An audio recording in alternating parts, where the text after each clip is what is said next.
The day you stop enjoying hairdressing is the day that you should quit, because it's long hours, it's rubbish pay, it's broken lunches, it's standing on your feet, and essentially all you're doing is putting your hands in people's dirty hair all day. I would never encourage my children to do it, although I have visions of my children taking over my hairdressing empire. Stupid and determined.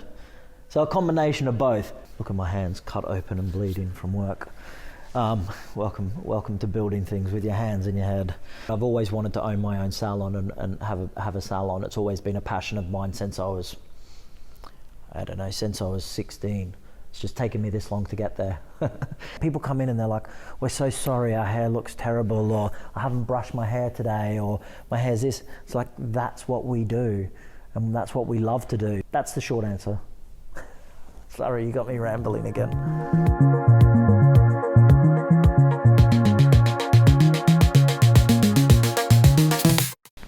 Hello, welcome to the Fruit and Wool Exchange building in Spitalfields, and welcome to Cult Hairdressing. Come inside, I want to show you around.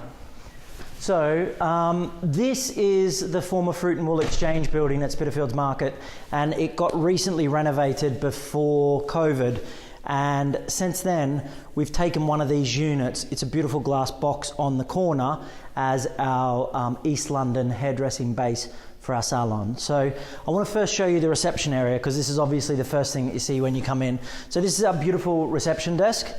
It's made of a wonderful product called Decton stone, which is compressed stone, which is compressed under 3,000 tons of pressure to create this really beautiful effect. It's really lovely. We've put a steel insert in here, and I really love this reception desk. It's just this big piece of stone, and it works really well. It's super practical. We've got our iPad here, which is really easy for our clients to use and fill their details in. We've got our vases and our little touches here, and then we've got our cloak cupboard over here. So this holds all of our stuff when our guests come through. It's very easy and quick to use, and we love it. Our reception desk flows really nicely. So one thing you'll probably notice about the salon is we've kept it very open and light. We've got these beautiful glass windows. If we just spin around, you can see all the way through, right down one side and all around the other side of the salon. We got all of this lovely, beautiful glass in the salon, which adds to this feeling of just open contemporary space. It's very rare in London to get big open contemporary glass spaces like this. So we've tried to utilize it and make sure that we didn't block it up. That's why we've used a lot of furniture to partition our zones as well.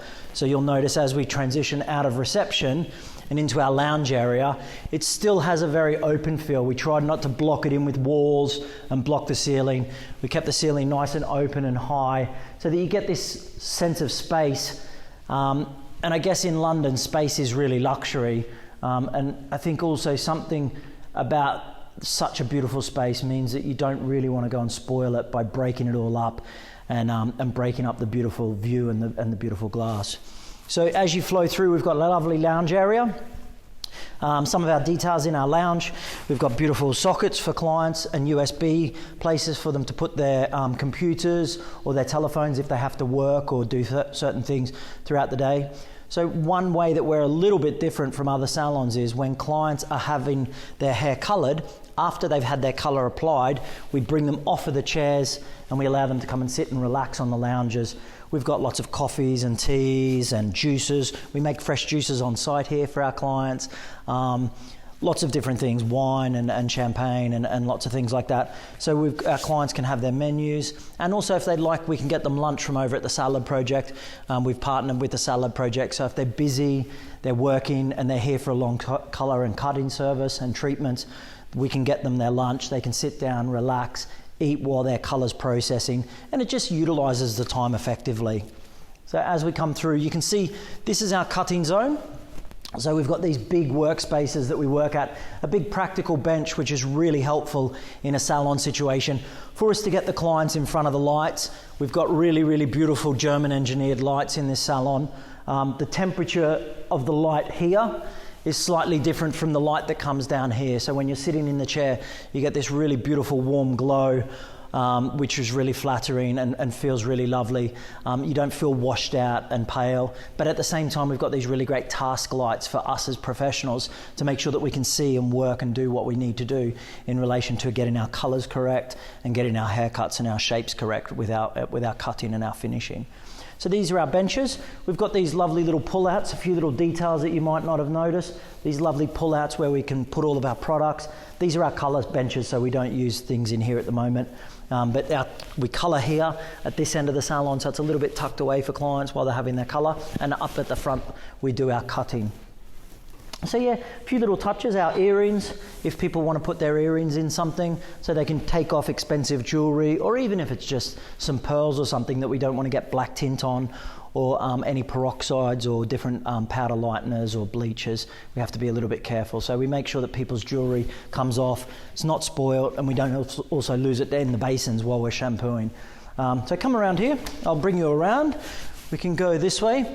So we have, this is our retail zone. So we're powered by L'Oreal. So we stock a lot of the L'Oreal products, all of the Kerastase range. We work with another product brand which is part of L'Oreal called Shimura. We're really proud to partner with L'Oreal.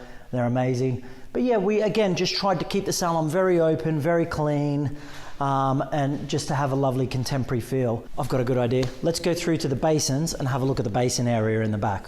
So before we go around to the basin, I'll show you our little world where the magic happens. So this is our laboratory here, where all of the magic happens with the colorists. So this is where they work. They've got all of their technical working pieces in this area. We have our foils here, have all of our colors, have cabinetry full of our colors. We have all of the little bits and pieces that we need to make the magic happen. Our weigh scales for adding up and getting all of our formulas correct. So this is a little hub of magic where we get all the magic to happen, where the guys are mixing up. And we work here with professional colorists and professional cutters. So we tend to specialize in this salon, and we believe that makes a stronger individual for the actual services that we're delivering. And that's quite important to us. It's something that's not seen as much now, that a lot of hairdressers have gone self-employed and just work for themselves. They're sort of a bit of a jack of all trades. We've tried to bring it back to how hairdressing used to be, and tried to hope and help that we elevate the level of the work that we also provide for our clients. So we have professional colorists and professional stylists that work in this salon, and they're individually specialised within their field. Okay, let's go through to the basin area. We've got this lovely little zone if anyone needs to touch up their makeup, or if they want to just freshen up after they've had a haircut. It's a lovely little quiet zone where people can come if they've got to go out for dinner and they want to reapply makeup or lipstick, or just freshen up after a haircut. And then this is our little basin zone. So I've put the lights on for you. I'll show you. We've got these individual lights which we can pop on when we need to use them. But most of the time, we just leave these off like this. And this basin zone stays nice and dark and nice and quiet. We put these lovely warm lights in and a little bit of paneling just to make it feel a little bit more cozy, a little bit homelier. But these basins also recline and the leg comes up, so they're very comfortable. And then we can do our massages. We use our little stools. We take off jewelry and we can do full arm massages while we're doing our treatments. So again, treatments and service sits at the forefront of what we do. Service is really a massive part of our USP, or our sort of what we like to believe in at Cult. We really do believe that clients deserve really great service when they come to the salon, and we try to back that up by making sure that they're really comfortable and they enjoy the experience, and it's a relaxing experience for clients. So yeah, that's our salon. Some little home truths, because nothing ever comes without a little bit of pain. And building anything in London is quite painful and very expensive.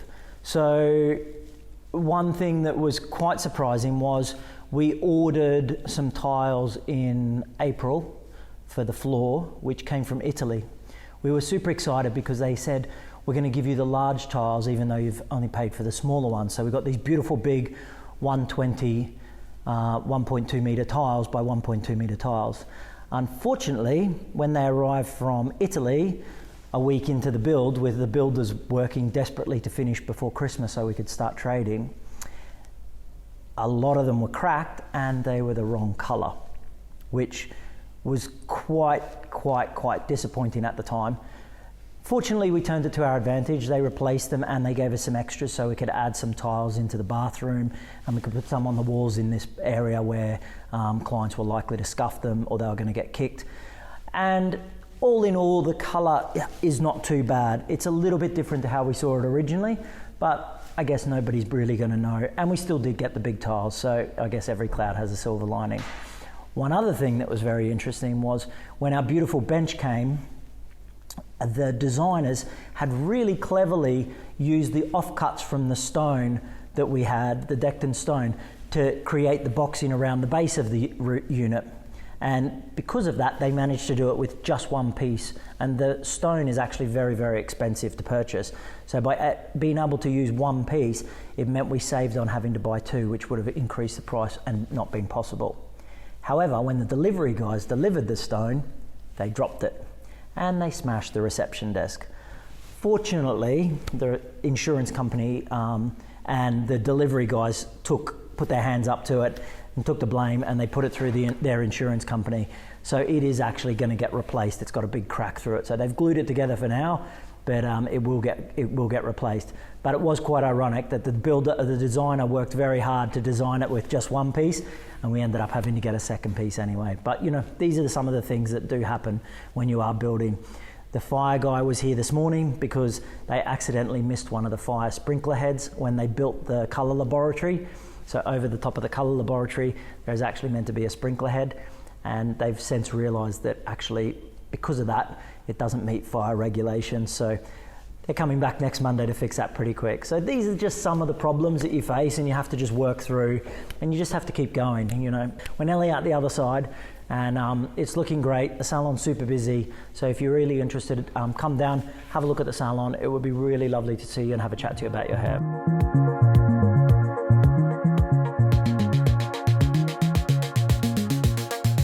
Hello, hi, my name is Brett MacDonald. I am a hairdresser from Australia originally. My background, I grew up in Australia, fairly conventional family, little white suburban town. I got into hairdressing when I was about 16, and I became a hairdresser straight out of high school. Literally the week I finished high school, I went into hairdressing. I actually wanted to be a photographer, but my mum was a little bit worried that I'd never make a living out of it, so she pushed me to actually get a trade and do something.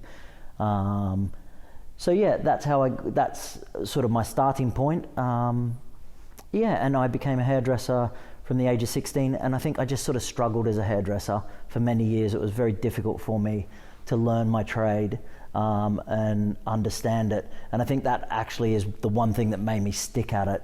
I was terrible at school. I did 100 different things, you know, typical, like, you know, boy with, you know, no attention span, running here, there and everywhere. I'd never sit down for 5 minutes still. My father always used to say, you're either full on or you're full off. There's no in between with you. And I think my wife agrees with that statement as well. So yeah, that was sort of, I think, the challenge for me in learning how to do hairdressing. I went into school, I was the only boy in a class of 40 girls at college, and all the girls had obviously played hair and done their sister's hair and stuff. And for me, it was like a new, completely different thing. My friend's father was actually a big hairdresser in Australia, and he was doing a photo shoot. So he said, I'll come along to the photo shoot because I love photography. And so I was like, oh, this is really cool. I could get to do photography and this and that. And that's sort of what captivated me, I think, at the beginning, was like doing fashion photography, and I've still got a big love of fashion photography and art and things like that. And I think that sort of drew me into that world and was what captivated me about hairdressing and about the fashion world. And then from there, it gets in your blood, hairdressing, you know, working in the salon and running the salons and stuff like that. It becomes a passion, and I think from there, it just sort of, it planted a seed, and that was enough for me. So at the beginning, I found it really, really hard. I remember being in college, and it was all this dirty color all over your hands all the time. It stunk. It was lots of chemicals. That I really didn't like, and that's probably why I don't color hair now, because I didn't want to get into all of the chemical side of things. But but also it was the dexterity of it. I wasn't used to using a hairbrush and a blow dryer and combs and clips, and that dexterity just frustrated me. And being somebody who never sat still for more than 5 minutes, I was a typical kid. I just wanted to throw it in the bin. So it was just pure frustration, I think. However, where I was very fortunate was some of my friends at school were also hairdressers. So because of that, we used to talk about it and we used to compete with each other in competitions. And I think that also sort of awoke my competitive side and was something where our friends, we had a healthy rivalry, and we still do to this day. And so because of that, there was always this sort of like push that we always had with each other. And I guess because of that, it also meant that we didn't just quit and we didn't just go, oh, this isn't working for us.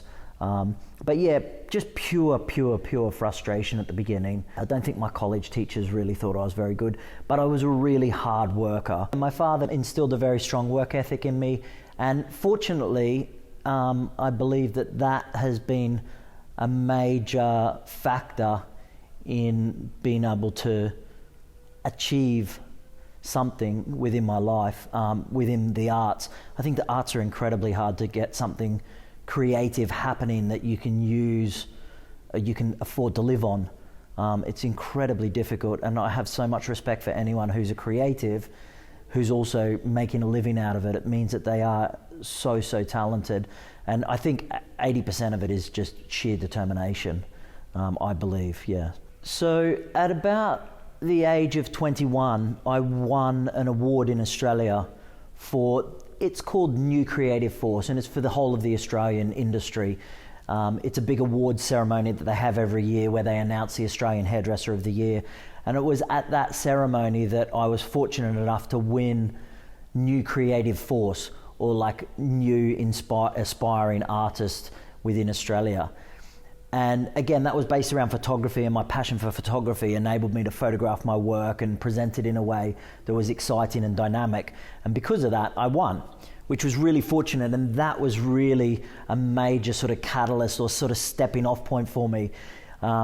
Getting those small achievements, or I guess in some ways it's a big achievement, but it was a small achievement at the time, but it actually led to a lot of bigger things. It gave me a lot of abilities in the industry. It gave me an ability to come over to the UK and look into British companies, and that then further developed me when I then went back to Australia, and that then set me up for Australian Hairdresser of the Year at a later date for being a finalist in that.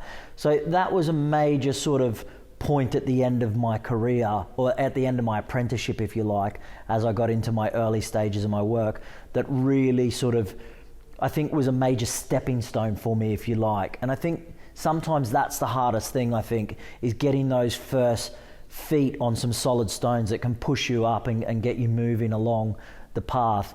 I think for a lot of people, it just feels like you're just treading water and going nowhere in the creative industry.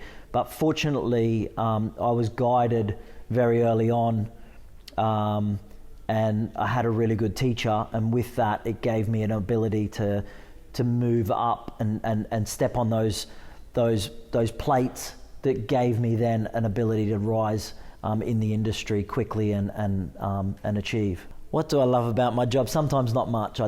Sometimes I don't love much about my job, and other times I'm still as passionate today as I've always been about my work.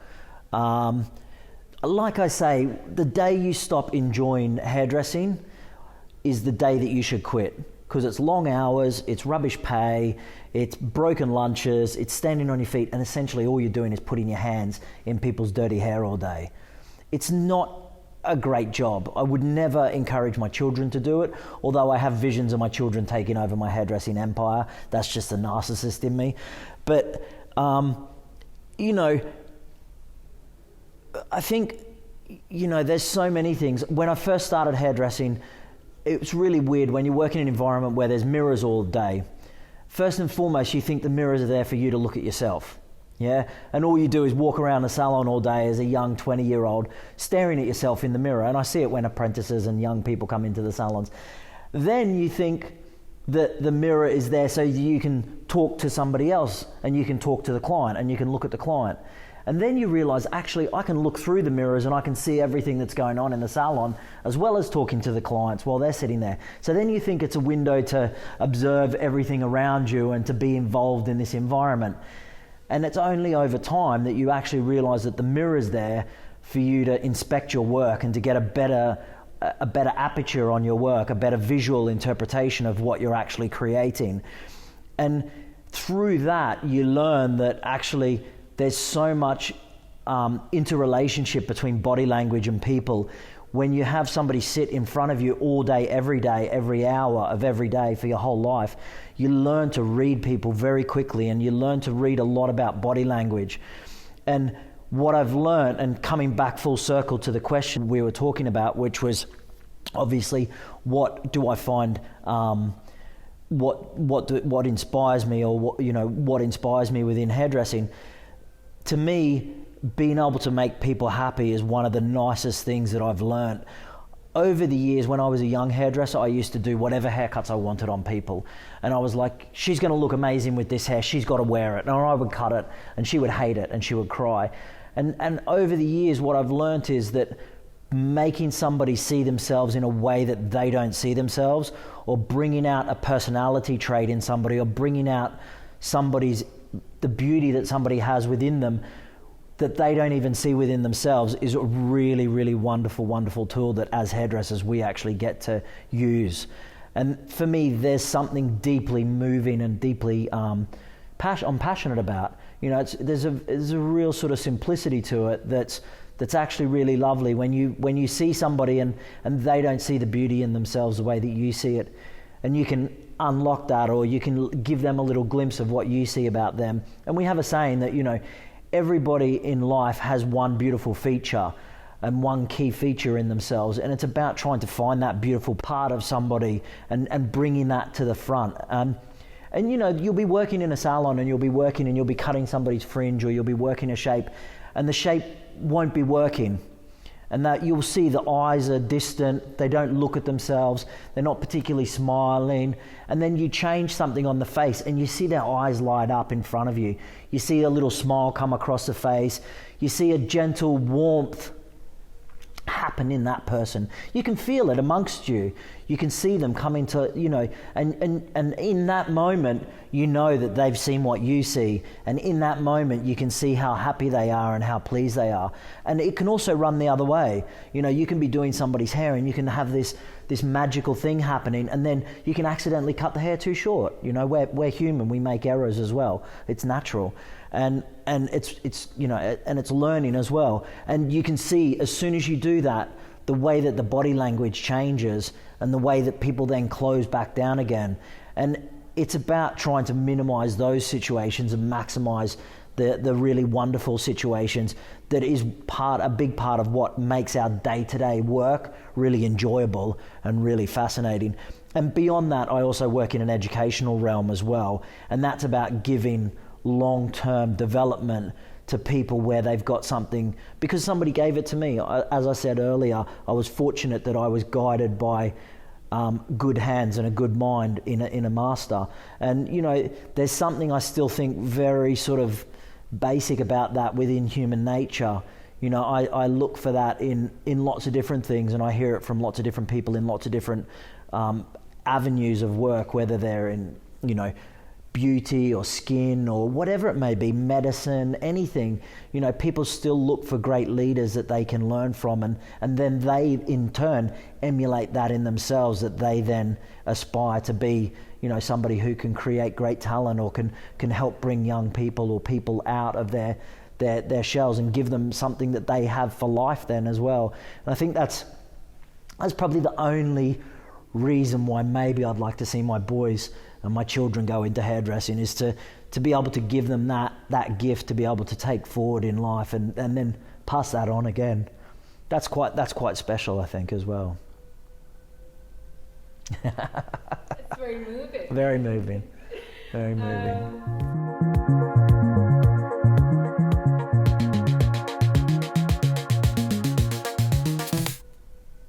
I'm quite determined.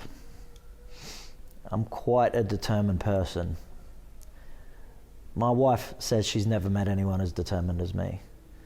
She once watched me peel potatoes with the sheath still over the blade. She's like, at that point, she was like, stupid and determined. So a combination of both. Slightly stupid not to take the clear plastic seal off the blade, but I still peeled the potatoes for dinner.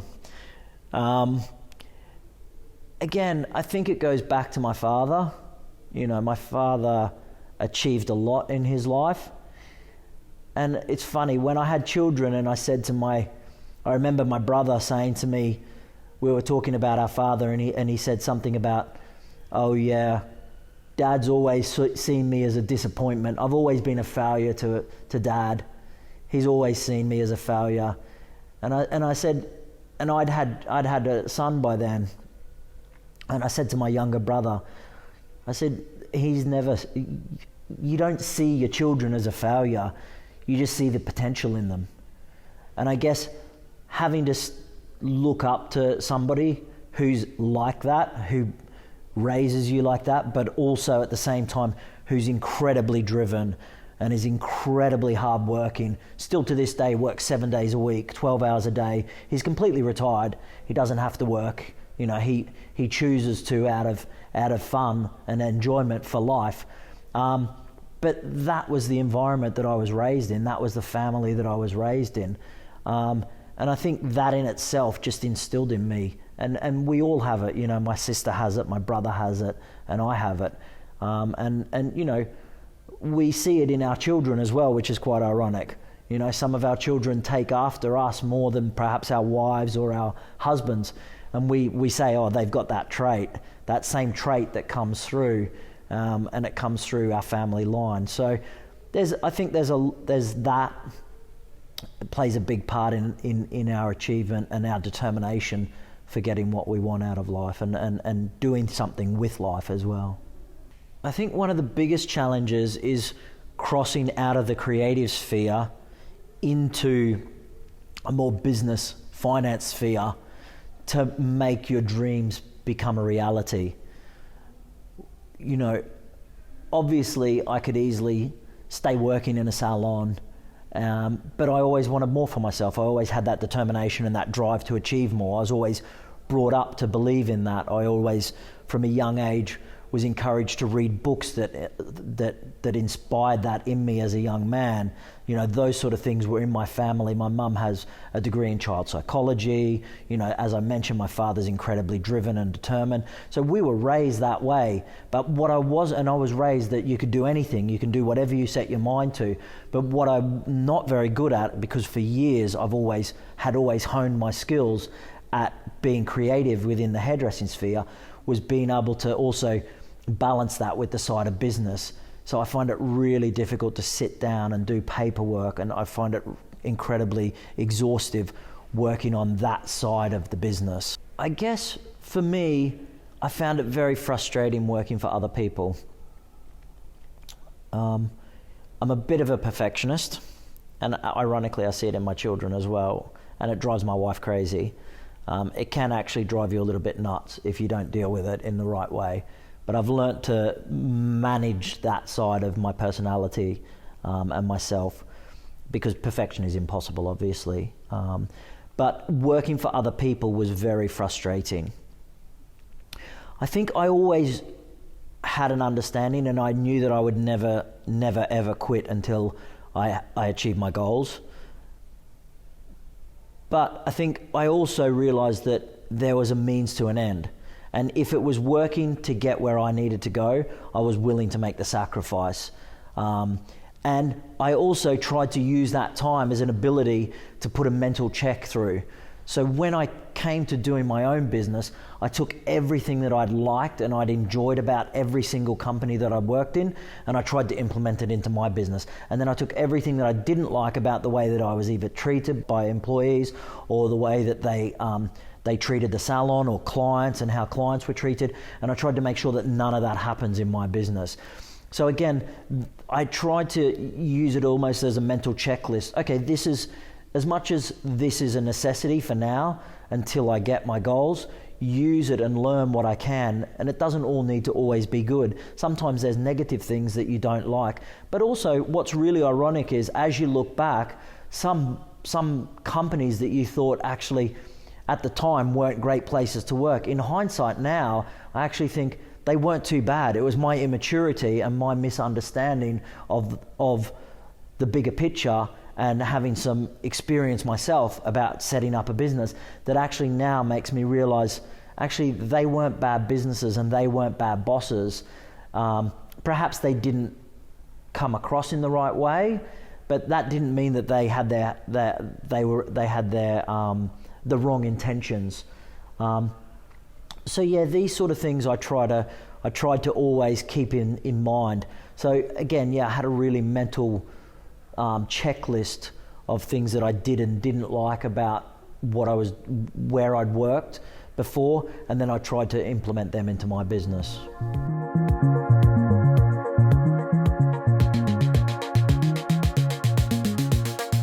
I guess for me, coming to London probably changed my life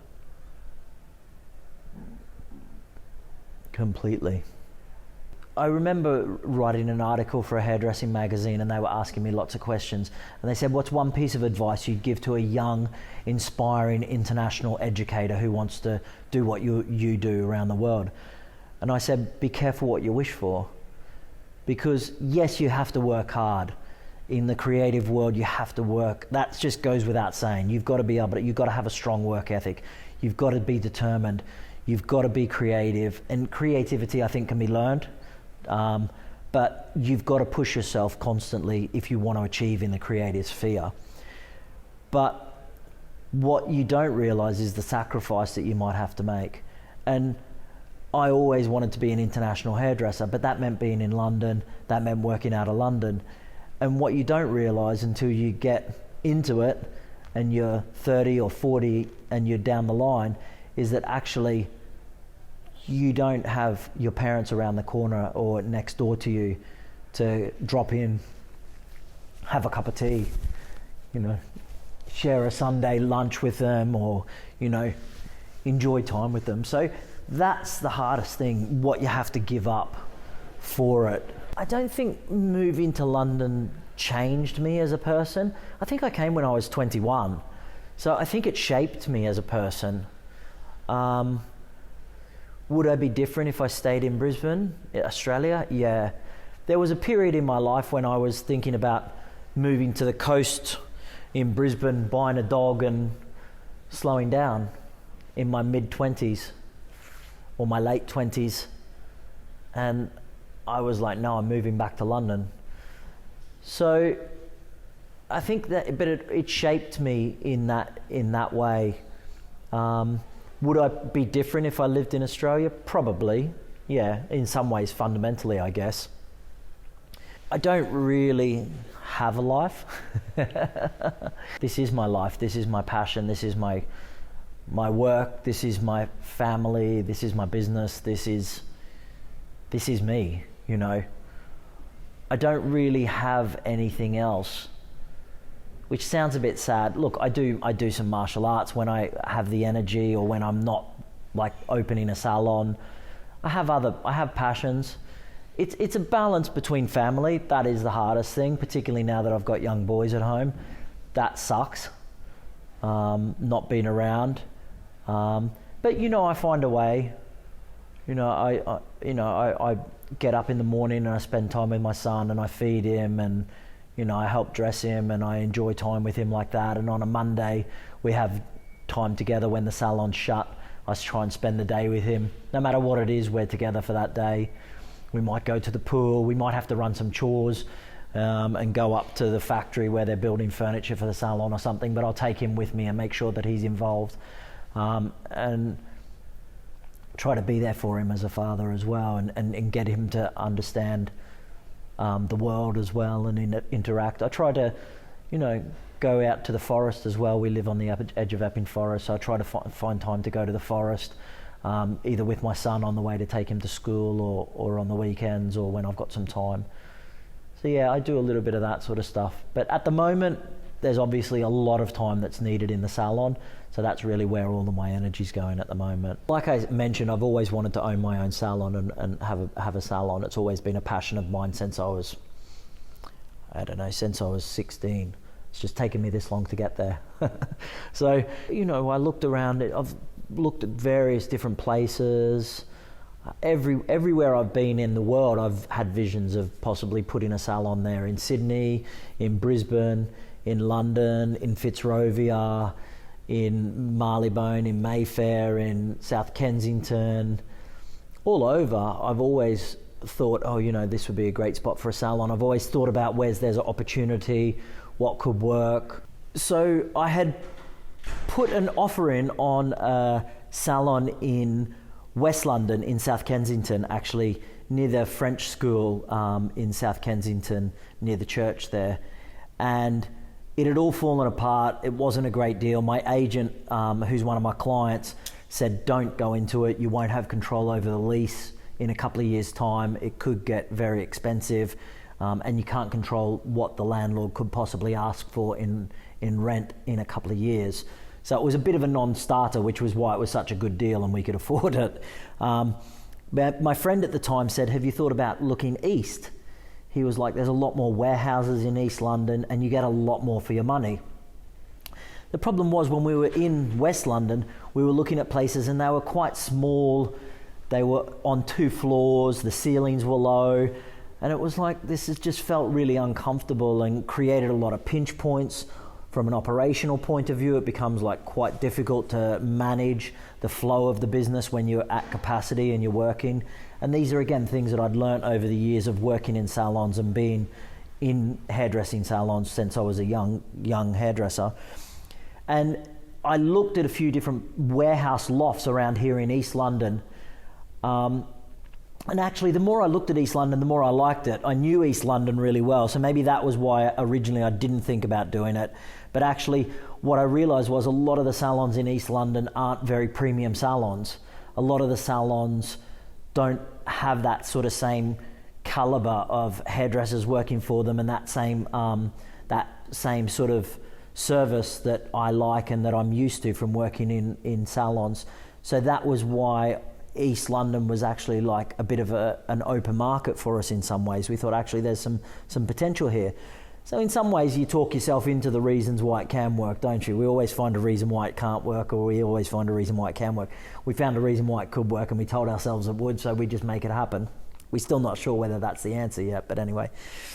So then, at that point, we proceeded to come over into East London, and we looked around, but we were looking at warehouses on the top floor, and it was a long way up for our clients to go. It was like 7 flights of stairs up, so it was a very far distance to go, and we were a bit like, oh, this is a nightmare. Our clients aren't going to want to climb all of these stairs. So in the end, this unit came up, and I think I was a bit fed up at that stage. I'd just lost the unit. I was frustrated. I'd been looking every day, and I basically called the agent, and I was just really, really, really rude to him. And I think sometimes what I've learned in business, sometimes you have to be super direct. The more direct and the more forthright you are with a situation, the more people actually think that you're serious. And when people are going to let you or rent you their space, or they're going to give you a unit, or they want to get engaged with you, they need to know that you're serious. And I've always been, okay, I don't want to offend anybody. I don't want to seem as though I'm coming across as rude. I don't want to be, disrespectful. So I've always been very polite. But I think sometimes in doing that in business, people just think that you're wasting their time. And so I was super direct with this guy. I picked up the phone. I basically said, this is what my business is. Is it a possibility? He was like, yes. I said, how much is the asking? He said, this much. I said, great, I can manage that. I said, how much is this? What do I get? He said, this, and this. I said, brilliant. I'll put you in contact with my agent. Goodbye. Thank you very much. He was like, thank you very much. And I think that sort of set the tone for then me being able to then move into a unit like this and be able to take a unit of this sort of like size and within this undertaking.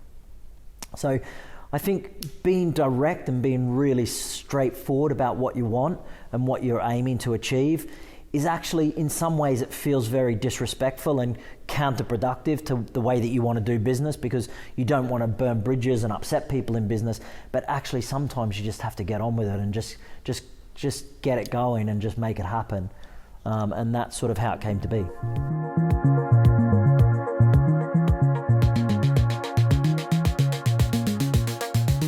I'm not very good at looking backwards, and that's probably part of my problem. I am always thirsty for more. So yeah, I guess I just don't really think about it. Once it's done, it's done. Yesterday was yesterday, it's in the past. I don't really care. You wake up, you're exhausted, you either go back to bed or you get on with it. So that's the end of it, really, for me. It's as simple as that. So does it take it out of you? Yeah, does it, have you had the straps across the back? Yeah, but that's just part of life, I guess, as well. But also, it's part of what makes life enjoyable, so it doesn't actually, in some ways, I don't think it takes away from, I think it adds to life, and it adds to the character of yourself, and it adds to the enjoyment. So the challenge in itself is it's obviously met with hard work and exhaustion and frustration and irritation and calling somebody every name under the sun. But that actually is what makes it all the more richer when you do get things moving and when things are working. And it's funny because obviously some of our days are quiet. We've only been open a couple of weeks, but we had a Saturday a couple of weeks ago, and we had to get my wife to come in and take over, help with reception, because we were all booked up for the day. And it's a really amazing feeling when you feel that sort of like energy of the whole team working together, and everyone's happy and everyone's enjoying it. It's really nice. It gives a lot of like payback. So does it take anything from you? I don't think so. I think it adds to you. Actually, I think at the time it seems like it's taking from you. When you're here at 2 a.m, 3 a.m, and you're doing 12-hour days for a month straight or 2 months straight. But it's just a bit of sleep you're losing, really. Beyond that, it's actually, I think it builds you. I think it reinvigorates you. What's next? Next is nothing. I'm going to be really honest with you. Next is nothing. Next is this.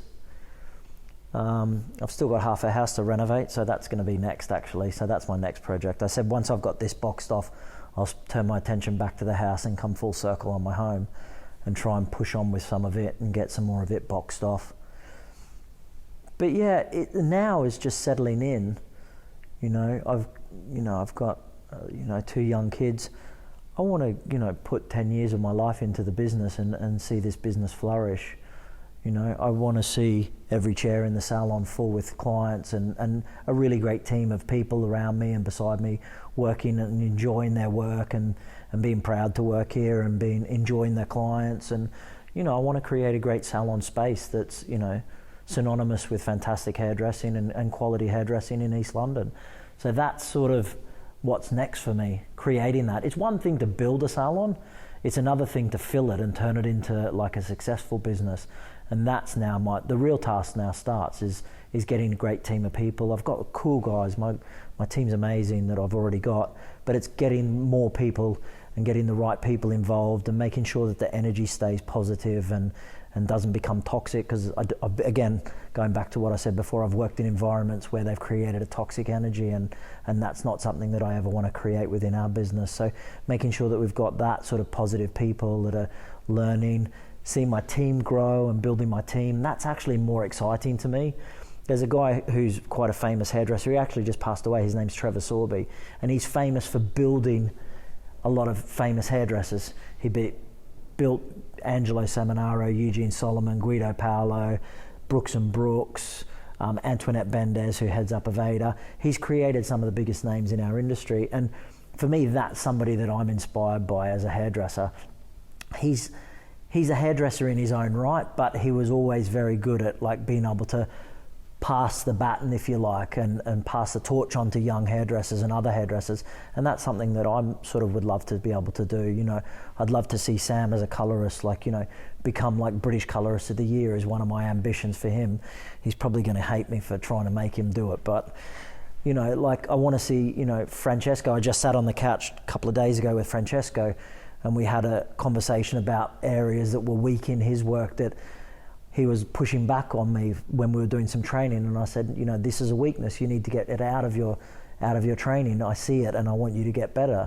And he was like, okay, he came full circle on it. So for me, it's about building and nurturing my, you know, the guys, and like making sure that they've got everything they need to do their day-to-day job, but also seeing how we can, you know, improve, you know, their career. I'm speaking to another guy who would like to purchase a house. He doesn't own a house, and he wants to come to work for us, and you know, he wants to become employed. So we were talking about how that would look going forward, because he wants to get a home for himself. And you know, I have a lot of, that's important. You know, Maria and I have said the only thing that you need to have a place in our salon is a want to change. As long as people want to change and grow in themselves, then our door is always open for anyone, you know. But I think if people come and they're like, I don't want to do anything, I just don't want to grow, I don't want to change, I just want to be, you know, sit in the corner and live mediocre, I think that's probably where it's like, maybe we're not the right business for you, maybe we're not the right place for you to come and work. So that's the short answer. Sorry, you got me rambling again. I love the idea of being able to look around the salon and look at all of the team working in the salon and know that whatever their specialty is, whether they're a specialist in blondes or whether they're a specialist in cutting or whatever their specialty is, or whether they're a really great all-rounder, that they're all very competent in what they do and the way that they go about it. So for me, it's just working with great professionals, you know, who are positive and want to really sort of do great work. You know, it's as simple as that. And unfortunately, sometimes I think in our industry, it's still 500 years behind. It's 100 years back. You know, we don't put the emphasis on that. Whereas I think in corporate business, you don't perform and you're out. You know, in hairdressing, there's no sense of development like that. I think that, you know, maybe it's like everyone goes, oh, it's just hairdressing, it's a creative industry. But I feel like we should try and be more professional. We should try and lift our game. We should try and be better at what we do every day. And I think, you know, for me, that's what I would love to see. A great team of guys and girls and people working day in, you know, standing side by side in the salon, doing really, really, really great hairdressing, and being really proud of that. Lots of people think that if you're not from a scholastic, I guess you would say, background where you're good at maths and English and, you know, study, then you're a creative, and that's just something that you're just a creative. I don't believe that. I think everyone is creative, and I think every business is creative. Accounting, you know, law, anything is super creative and can be very complex and fascinating. And I think the concept that you work in a creative industry because you can't do those other things, and then on top of that, because of that, you should be thankful that you've got work, or that you've got that you've got a job because you're creative and you don't need to be paid for it. I just think that's not right. I think the music industry has figured out that a long time ago. They've figured out how to make business and creativity mesh well together. But I think in hairdressing, I still think there's a little bit of a slip. And maybe because I grew up in Australia and hairdressing's looked upon in a little bit of a different light in Australia compared to here. But, you know, I do feel like if you're inspiring to do something creative, then get good at it and find out a way to make a living from it and support yourself from it. Because if it's generating something for you in return, then it's much more sustainable. If it's just taking from you all the time and you can't live off it, or you can't use it as a way to support yourself and to have a life as well, then it's very, very difficult, and I think it's very taxing to constantly be putting into something that doesn't give anything back to you. So find a way to use your creativity in a way that gives back to you, and I think actually you'll find it a lot more rewarding and satisfying as well at the same time.